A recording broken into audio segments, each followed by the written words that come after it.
Welcome to Nursing 605. This is a brief overview of our opening seminar. So we're going to start out just with a brief welcome, and I just wanted to introduce myself. My name is Jan Albers, and I have been with McKendree University since 2012, where I started as an adjunct faculty member, and I started full-time in 2014. Just to let you know just a wee bit about myself, I am an alumni of McKendree, and I actually took this course as a student, and now I have the privilege of teaching the course. So this is really a cool experience for all of our students. And the thing about this particular course that is so awesome is the fact that you can actually customize your practicum experience based on your area of interest or your area of practice. So that is something, as we're talking through our seminar agenda, I want you to keep thinking about what would be of greatest benefit to you as you move forward with your career, because you can really construct your practicum experience to tailor what you learn, what you apply, and it will also set the stage for your next practicum experience. So just always keep that in mind.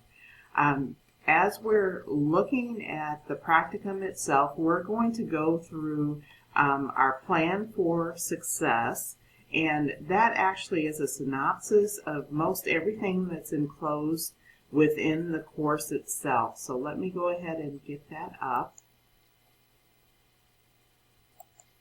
So here we go, and of course this serves as the seminar, so that's what we're doing right now, the very top component of the plan for success.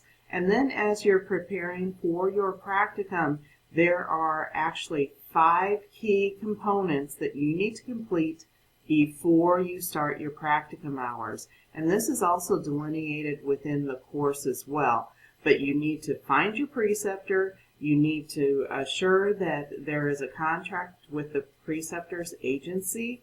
So we do have the contract list, and what we ask is that you do the agency information form, and that form, even if we have an existing contract, we use that form to make sure that we have the most up-to-date contact information for that facility. So no matter what, whether there's an existing contract or not, we still need that agency information form. And that form actually gets submitted within the course as well. So you will be submitting the pre-work in the course, and that's why the course is going to be open. The other thing is make sure that all of your Castle Branch materials are uploaded. And one nuance to remember, if for some reason, say for example, your TB test was done in October of last year, you will need to get another TB test in October of this year. So make sure that all of your proofs are up to date. So if for some reason you don't, with the example, if you don't get your TB test in October and wait, there will be a time period where you cannot do your practicum experience until you get your TB test up and uploaded and approved. So the purpose is actually all the contracts indicate that we make sure that all the students follow all the guidelines and have all of their practicum documents in place. So we would be in breach of contract if you didn't have all of your requirements completed. So that's why we have to pause any kind of practicum experience if you don't have everything in order in Castle Branch. So just, I digress a little bit, but it's really important to keep everything up to date. So what you're going to do is the agency information form and the preceptor data and agreement form will need to be uploaded within the course. And the other thing that needs to be completed before you start your practicum is actually devising your learning goals and objectives. So the baseline, we need to have at least 1 goal and 3 objectives. and you want to make sure that your goals and objectives are measurable. So again, as I talked about earlier, make sure that you're devising your goals and objectives based on what your needs are and where you want to focus as far as designing your practicum experience. And I would highly suggest that you talk to your preceptor about your goals and objectives ahead of time. Devise your goals and objectives and then run them past your preceptor, because you two will be working together to meet your goals and objectives. With that being said, you don't have to be attached to the hip of your preceptor. If there is something that is of benefit to you within that organization, your preceptor may have you spend some time with other folks within the organization so it can broaden your learning experience.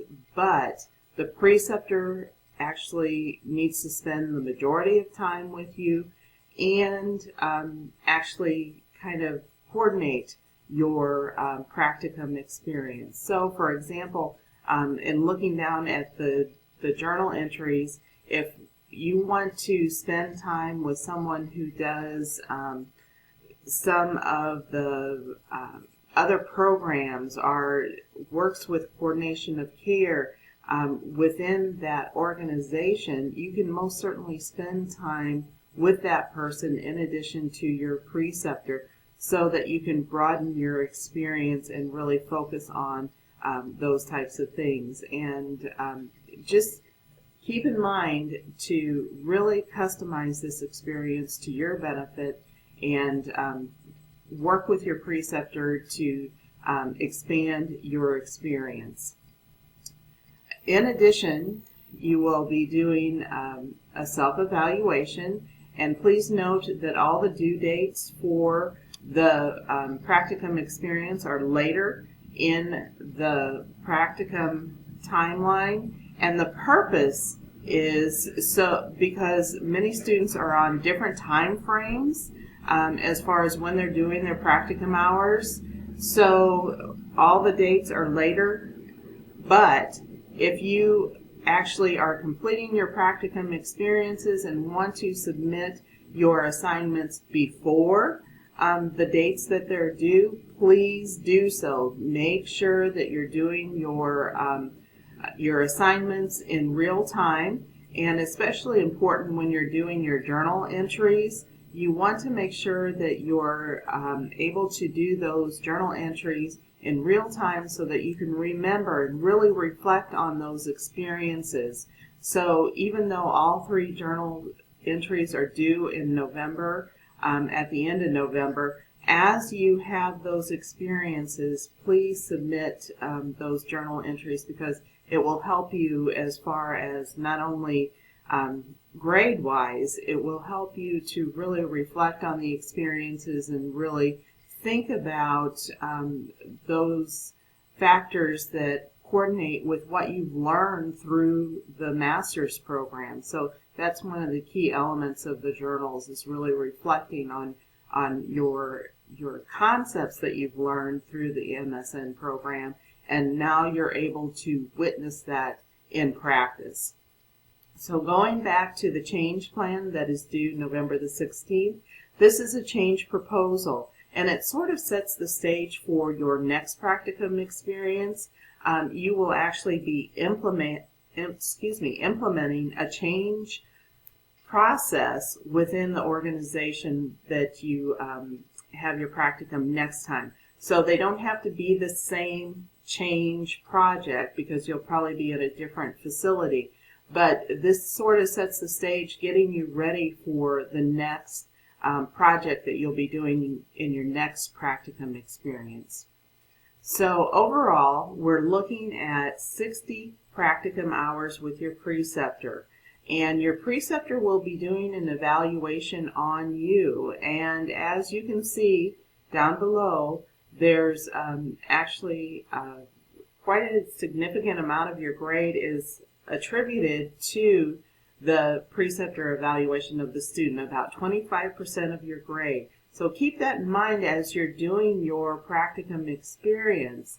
And just kind of keep in mind, I like to tell all students, consider this as an ongoing job interview, that you're actually making some really incredible connections with the facility and your preceptor that may help you if you need references in the future, or even we've had students that have actually fell in love where they did their practicums and have moved practice based on their practicum experience. So always keep that in mind, that you are a guest, and make sure that you dress appropriately based on their dress code, and also always wear your name tag. And if you need a name tag, please contact Carol Fairley. She will help you to get your name tag.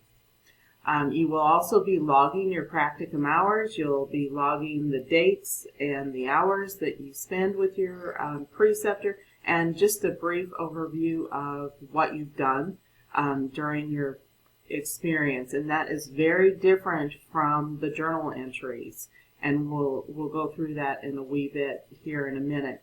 And then at the final seminar, and the seminars are November the 29th and November 30th, you will be doing a presentation to your classmates. So we will actually be meeting either face-to-face on campus or via Skype, and you will be choosing a topic very shortly and presenting that topic to your classmates at the final seminar. Now, you may want to do a topic that is coordinated with your practicum experience, or possibly not. So they don't have to connect, but they most certainly can, and you most certainly can integrate some of your practicum experience in your presentation. What you will be doing is actually choosing a topic and presenting the evidence on that particular topic to your classmates. So just a quick overview of the goals and objectives are worth 2.5% of your grade, and this is included on the syllabus as well. So I pulled out some of the key information off the syllabus to include here. And the goals and objectives, very measurable, keep that in mind. Your change plan, that is just a proposal, but you will be doing that in APA format. The goals and objectives are in APA format as well. You will be doing your clinical log, that's more of what I did type thing. The clinical journals, you're going to be doing some reflection, and there are 3 journals, and each one, role of informatics, role of fiscal responsibilities, and the choice between interdisciplinary coordination, collaborative care, or new initiatives within the organization. You will be having the preceptor evaluate you. You will be evaluating the practicum experience and the preceptor. And then finally, the seminar presentation is worth 10% of your overall grade.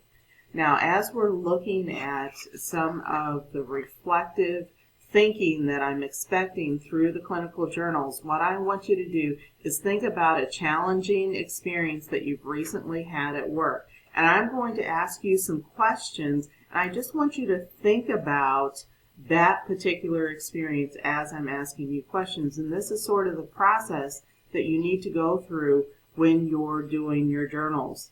So, what did you observe? What did you think about when you observed? What was the biggest challenge during that experience? What skills did you use? How did others influence you? What would you change about the experience next time? How did you apply what you learned through the MSN program to that particular experience? How will this experience influence your practice? Will you change your practice based on your experience? So this is just a real quick overview of the course itself. If you have any questions, feel free to let me know. Take a look at the course itself, and that should help you. Thank you so much, and take care now.